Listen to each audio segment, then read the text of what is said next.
இது மகிமை நேரம்.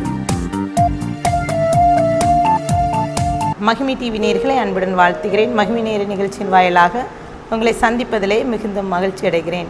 நாம் தொடர்ந்து யோபுக்கு எழுந்த 7 கேள்விகள் என்ற தலைப்பின் கீழே தியானித்து வருகிறோம். இன்றைக்கு வசனம் இவ்வாறு சொல்கிறது. யோபு 14:14 மனுஷன் செத்த பின் பிழைப்பானோ, எனக்கு மாறுதல் எப்போது வருமென்று எனக்கு குறிக்கப்பட்ட போராட்டத்தின் நாளெல்லாம் நான் காத்திருக்கிறேன் என்று சொல்லி யோபு சொல்கிறான்.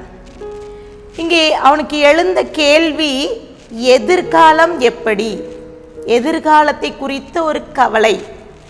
ஒருவேளை நான் மரித்த பின் எங்கே போவேன், நான் பிழைப்பேனா, இப்படி ஒரு வியாதி எனக்கு வந்திருக்கிறது, என்னுடைய எதிர்காலம் எப்படி இருக்கும், பிள்ளைகள் மரித்து விட்டார்கள், அவனுடைய எல்லா ஆஸ்திகளும் இழந்து விட்டது, இப்போது என்னுடைய நிலைமை என்ன என்று சொல்லி அவனுக்குள்ளாக எழுந்த கேள்வி. இன்றைக்கும் கூட ஆவிக்குரிய ஓட்டத்திலே ஓடிக்கொண்டிருக்கிற நமக்குள்ளே இதே கேள்வி எழலாம்.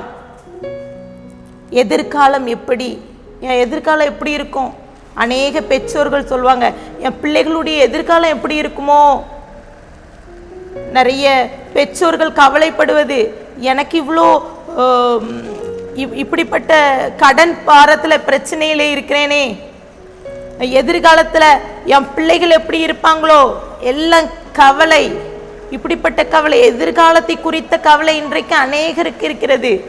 கடனை நினைத்து, வறுமை நினைத்து, பிரச்சனை நினைத்து, வேலை இல்லாமை நினைத்து, குழந்தை இல்லாமை நினைத்து, இப்படி திருமண தடை, திருமணம் ஆகி பிரிவை நினைத்து, இப்படி எதிர்காலத்தை குறித்த ஒரு கவலை நம்மில் அநேகருக்கு எழுந்திருக்கிறது. இன்றைக்கு இந்த நாளிலும் யோபுவோடு பேசின இந்த வசனம், இந்த வார்த்தை சொல்கிறது, அவன் எதிர்காலத்தை குறித்த கவலை.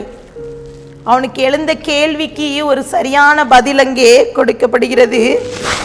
இப்போ அவன் மரித்தால் அவன் எங்கு போவான் அப்படிங்கிற கேள்விக்கு அங்கே பதில் அவனுக்கு கிடைக்கிறது. யோபு 19 அதிகாரத்தில் 25 27 வரை வாசித்து பார்த்தீர்கள் என்றால், என் மீட்பர் உயிரோடு இருக்கிறார் என்றும் அவர் கடைசி நாளில் பூமியின் மேல் நிற்பார் என்றும் நான் அறிந்திருக்கிறேன்.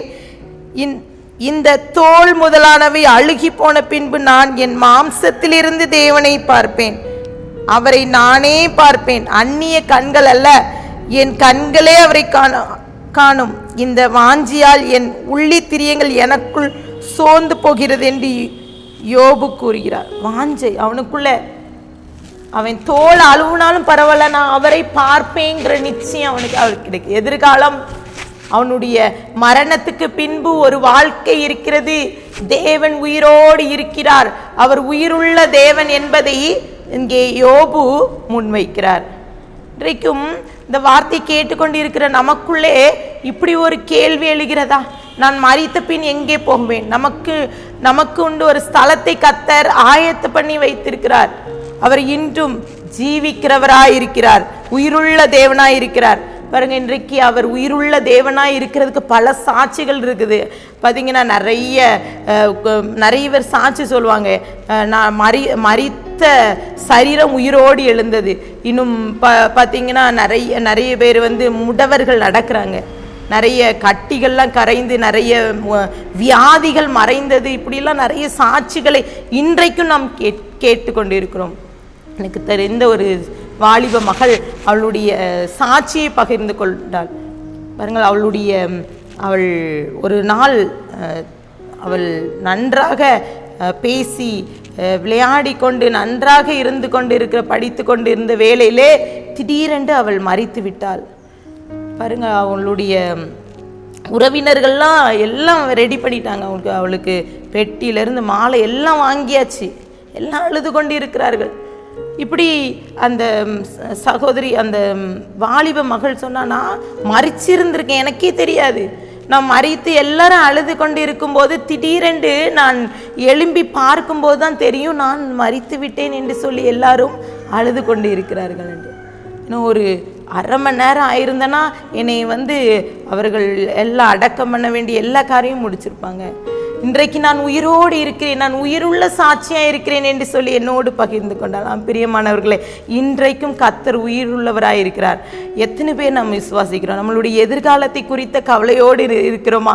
எதிர்காலம் எப்படி என்று கேள்வியோடு யோபு கேட்டது போது யோபுவோடு பேசின வசனம், என் மீட்பர் உயிரோடு இருக்கிறார். கர்த்தர் உயிரோடு இருக்கிறார். அவர் நமக்காக நம்மோடு உறவாடுகிற தேவனாய் இருக்கிறார். அவருக்கும் நமக்குள்ள உறவு எப்படி இருக்கிறது? அவர் நம்மை பலப்படுத்துகிறார். ஒருவேளை இப்போது இருக்கிற பாடு ஒரு சின்ன பாடா இருக்கும், ஒருவேளை வேலை இல்லாத பிரச்சனையா இருக்கலாம், நம்மளுக்கு ஒரு சோர்வா இருக்கலாம், ஏதோ ஒரு தடையா இருக்கலாம். நம்ம வாழ்க்கையில ஏன் இப்படிப்பட்ட பிரச்சனை, ஒருவேளை நான் மறிச்சு விடுவேனோ, ஒரு மருத்துவர் கூட சொல்லியிருப்பாங்க, உங்களுக்கு இப்படி ஒரு வியாதி வந்திருக்குது, இதுல இருந்து ஒரு விடுதலை உங்களுக்கு கிடையாது, இதுக்கு பரிபூர்ண சுகம் யாரும் தர முடியாது, இதை இவ்வளோ காலகட்டம் தான் சொல்லி மருத்துவர் உங்களுக்கு ஏதாவது ஒன்று சொல்லி வச்சிருக்கலாம். ஆனால் கர்த்தர் இன்றைக்கு உயிரோடு இருக்கிறார். அவர் நம்மோடு இருக்கிறார், உறவாடுகிற தேவனாய் இருக்கிறார், அவர் உயிருள்ள தேவனாய் இருக்கிறார். இன்றைக்கும் இந்த வார்த்தையை கேட்டுக்கொண்டிருக்கிற உங்களோடு கர்த்தர் உங்கள் எதிர்காலத்தை குறித்து, உங்க வியாதியை குறித்து, பிரச்சனை குறித்து கவலையோடு இருக்கீங்களா? ஆண்டவர் சமூகத்தில் இன்னைக்கு ஒப்பு கொடுங்க. கர்த்தர் நம்மோடு பேசுகிறார்.